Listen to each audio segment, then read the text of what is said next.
Graças a Deus e graças a Jesus.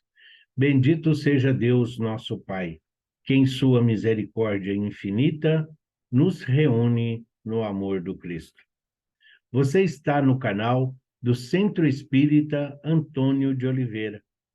Esta casa bendita que tanto alento e tanta consolação tem proporcionado a todos aqueles que lá aportam. Que o Evangelho de Jesus seja o alimento, que Jesus seja o caminho e que a proteção da nossa Mãe Santíssima sempre nos impulsione a seguir adiante.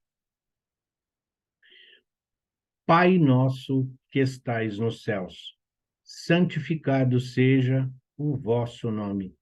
Venha a nós o vosso reino e seja feita a vossa vontade, assim na terra como nos céus. O pão nosso de cada dia nos dai hoje.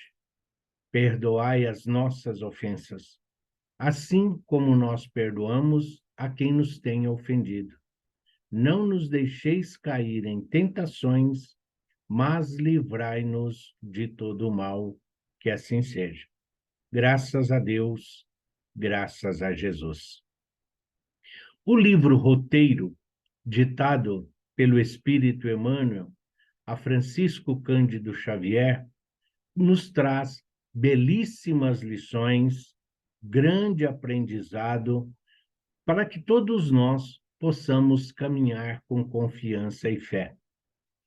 Emmanuel, nosso querido instrutor espiritual, sempre nos alertando para que nós possamos compreender que, estando reencarnado aqui neste planeta bendito, não basta apenas existir, é preciso viver.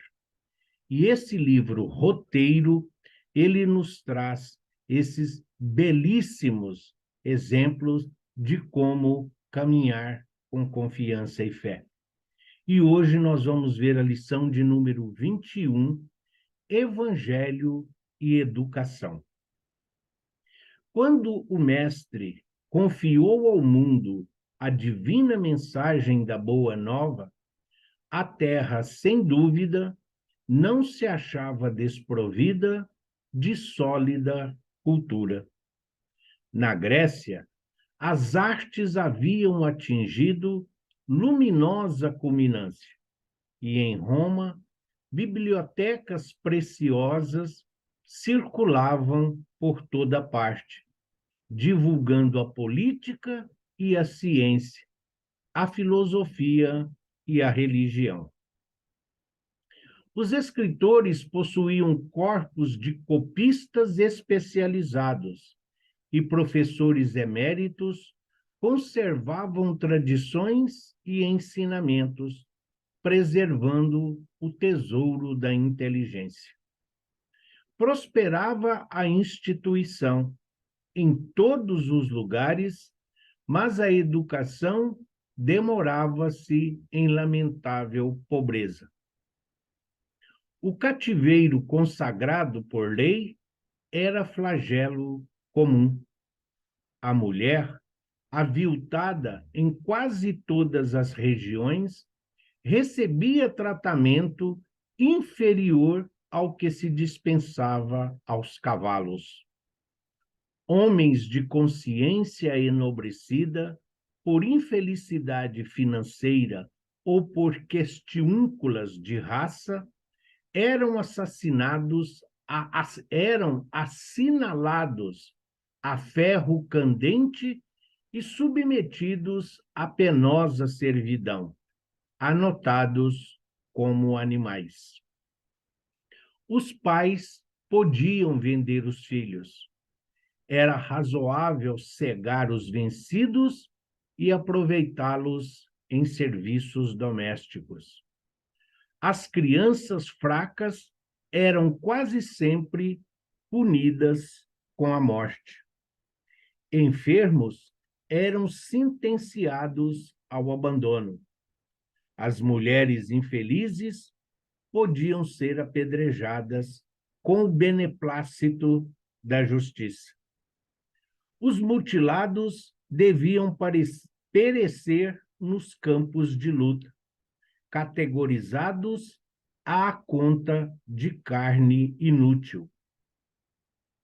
Qualquer tirano desfrutava o direito de reduzir aos governados a extrema penúria, sem ser incomodado por ninguém.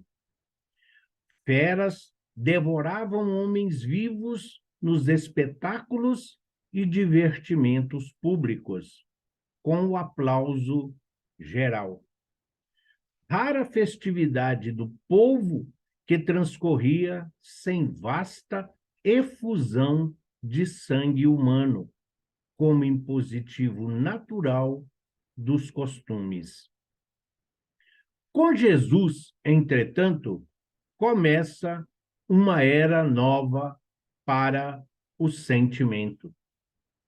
Condenado ao supremo sacrifício, sem reclamar e rogando o perdão celeste para aqueles que o vergastavam e feria, insistia no ânimo dos seguidores novas disposições espirituais. Iluminados pela divina influência, os discípulos do Mestre consagraram-se ao serviço dos semelhantes. Simão Pedro e os companheiros dedicavam-se aos doentes e infortunados. Instituem-se casas de socorro para os necessitados e escolas de evangelização para o espírito popular. Pouco a pouco, altera-se a paisagem social no curso dos séculos. Dilacerados e atormentados, entregues ao supremo sacrifício nas demonstrações sanguinolentas dos tribunais e das praças públicas, ou trancafiados nas prisões, os aprendizes do Evangelho ensinam a compaixão e a solidariedade, a bondade e o amor, a fortaleza moral e a esperança. Há grupo de servidores que se devotam ao trabalho, remunerado para a libertação de numerosos cativos. Senhores da fortuna e da terra, tocados nas fibras mais íntimas, devolvem escravos ao mundo livre. Doentes encontram remédio, mendigos acham teto, desesperados se reconfortam, órfãos são recebidos no lar. Nova mentalidade surge na terra. O coração educado aparece, por abençoada luz, nas sombras da vida. A gentileza e a afabilidade passam a reger o campo das boas maneiras, e sob a inspiração do Mestre crucificado, homens de pátrias e raças diferentes aprenderam a encontrar-se com alegria, exclamando felizes: meu irmão. Que bela lição e que belo aprendizado vem nos trazer Emmanuel. Quando Jesus aqui esteve entre nós, numa forma humana, Jesus, a manifestação divina do amor divino, vivendo em carne, assim como nós, exatamente para nos apresentar a misericórdia divina. Aquilo que hoje nós conhecemos o significado de sermos filhos de Deus.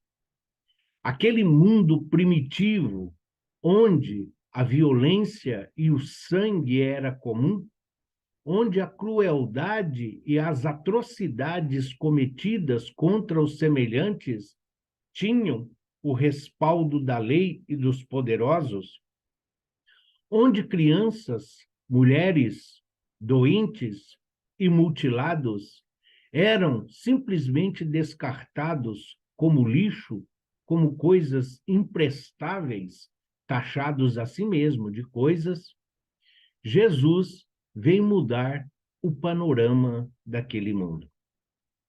Emmanuel, no livro A Caminho da Luz, ele diz que Jesus, ao encarnar aqui entre nós, Jesus veio trazer o código da maioridade espiritual da Terra. Jesus veio promover aquela terra, mundo primitivo, no mundo de provas e expiações. Por isso, aquele Deus cruel, aquele Deus vingativo, aquele Deus que mata de Moisés, dá lugar ao Deus que é todo amor, que é todo bondade e que é todo justiça. O Deus que perdoa, o Deus que é toda caridade. Jesus vem, então, mudar a concepção de vida. E a partir da sua vinda, a partir da sua estada aqui entre nós, a Terra muda a sua forma de viver. Se antes as criaturas, os filhos, podiam ser vendidos, negociados, se antes o sangue era oferecido como sacrifício, era oferecido como prêmio, Jesus vem espiritualizar o sacrifício e a oferenda.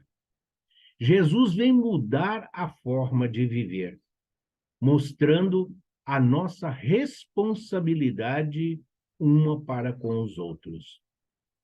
Se ainda não compreendíamos o amar ao próximo como a si mesmo, Jesus veio aqui nos mostrar que é preciso amar uns aos outros como ele nos amou.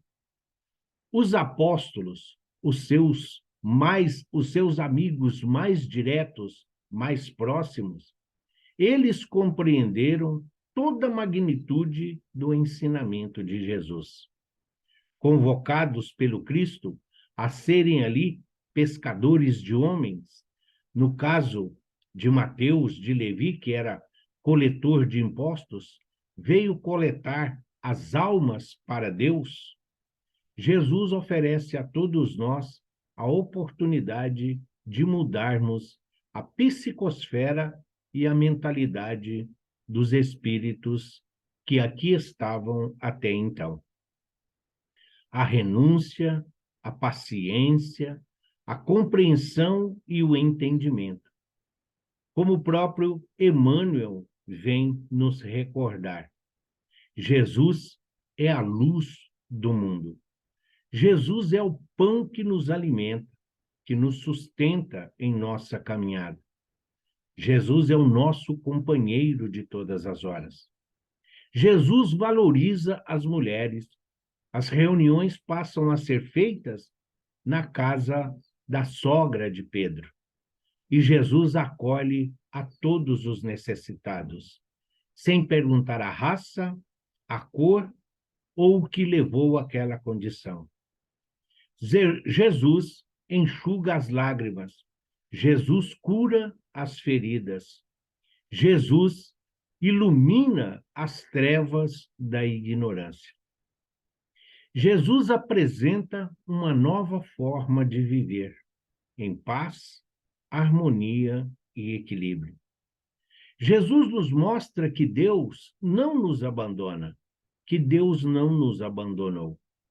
Era necessário ainda, devido à nossa pequenez espiritual, que todos nós vivêssemos essas condições hoje absurdas, mas que eram perfeitamente compreensíveis à época em que elas eram aplicadas. Jesus muda a forma de viver. Jesus muda a compreensão e o entendimento de família. Jesus institui a misericórdia. Jesus mostra a necessidade do perdão. Jesus mostra que ninguém veio a este mundo para sofrer e que ninguém tem poder para negociar a vida do seu semelhante e nem o seu semelhante como se fosse parte do seu patrimônio.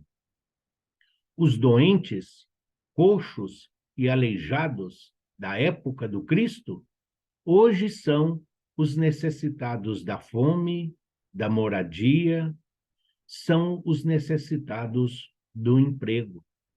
São as criaturas hoje aflitas, pessimistas, desanimadas, muitas desestruturadas daquilo que é essencial para a nossa sobrevivência. Todos nós somos responsáveis por tudo. Aquele mundo de ódio, aquele mundo de raiva, aquele mundo de inveja e de ciúme, hoje já não mais existe. Sim, existem poucas pessoas que ainda se comprazem no mal, que ainda praticam o mal. Mas hoje todos nós sabemos da lei de causa e efeito. Todos nós compreendemos o significado de ação e reação. Perseguidores de ontem são os perseguidos de hoje. Os cobradores de ontem são os devedores de hoje. Tudo dentro da lei divina. Tudo de acordo com a misericórdia divina. O nosso planeta hoje caminha para mais uma das suas promoções espirituais. O planeta Terra caminha confiante em direção ao mundo de regeneração. E a exemplo do que foi a época do Cristo, hoje mudam-se os valores, mudam-se as concepções e os princípios. O bullying, o racismo, a homofobia, tudo isso hoje já não é mais tolerado. Tudo isso hoje já não pode mais existir. Hoje, o amor precisa prevalecer. Fora da caridade não há salvação, nos ensinou Kardec, mas não basta apenas a caridade moral, a esmola e a doação. É preciso a caridade espiritual, a caridade moral, a caridade emocional. Hoje, não temos mais o sangue derramado, mas temos as lágrimas da decepção e da frustração. Temos as lágrimas da incompreensão. Hoje, não temos mais os duelos entre o mais forte e o mais fraco. Hoje não temos mais os combates sangrentos, mas temos os duelos verbais. Temos as guerras que são travadas dentro do próprio lar, na própria família consanguínea. Quem ganha mais, quem tem mais poder, quem exige, quem tem que obedecer. A intolerância ainda caminha lado a lado conosco. É o joio crescendo ao lado do trigo, mas a colheita se aproxima. Evangelho e educação. Evangelho é alimento. Evangelho é luz. Evangelho é compreensão. É ferramenta e instrumento de aperfeiçoamento. Educação é respeito. Educação é perdão. Educação é fazer aos outros aquilo que gostaríamos que fosse feito a nós. Levar o Evangelho de Jesus a todos os corações necessitados é o que o Cristo espera de cada um de nós. Os nossos irmãos que ainda desconhecem a misericórdia divina, os nossos irmãos que ainda andam cabisbaixos, que ainda andam pessimistas, que ainda andam atribulados, muitos deles precisam, sim, de nossa ajuda, do nosso apoio e, principalmente, da nossa capacidade de amar. Vamos abrir os braços e acolher, consolar e direcionar o Evangelho de Jesus a serviço dos nossos irmãos, ensinando-nos a amar uns aos outros. E como Cristo disse, como Cristo intercedeu por cada um de nós. Se o mal ainda existe, se o mal ainda é necessário como escândalo, o amor cobre uma multidão de erros. O amor cobre todas as deficiências e o amor corrige todas as falhas. Evangelho para que possamos evoluir e educação para que possamos melhor servir. Onde e com quem estivermos, que o Cristo que já existe em cada um de nós possa refletir, trazendo a paz que todos nós buscamos. Que assim seja, graças a Deus e graças a Jesus.